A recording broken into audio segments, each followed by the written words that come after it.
Fala, loucos pro futebol, beleza? Estamos aqui para mais uma notícia aí, e é isso mesmo, o William do Arsenal. Exclusivo, o William encaminha acerto com o Arsenal. Além disso, o jogador segue em tratamento e deve ser desfalque para o Chelsea na Champions League. O William pode já ter visto os últimos momentos com a camisa do Chelsea na temporada. Em apuração do nosso correspondente Fred Caldeira, o jogador brasileiro encaminhou seu acerto com o Arsenal, independente de detalhes para fechar com o rival do seu atual clube. O contrato será pelas próximas 6 temporadas, o tempo que o atacante desejava para renovar com os Blues, o Chelsea, algo que não foi oferecido durante as negociações. Além disso, uma lesão sentida no joelho por William, na decisão da Copa da Inglaterra, será responsável por tirar o camisa 10 da volta das oitavas de final da Liga dos Campeões contra o Bayern de Munique nesse sábado.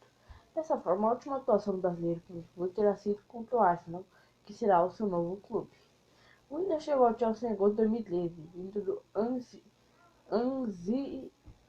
não sei o nome.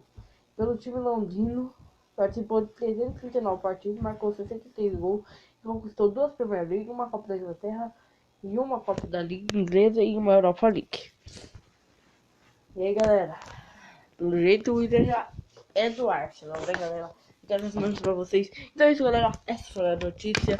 Se gostar, deixa o like. Até a próxima. Fui ter um vídeo hoje mais cedo. Se eu não tiver postado esse vídeo aqui na quinta-feira, então não na sexta. Mas é isso, galera. Até a próxima. Fui.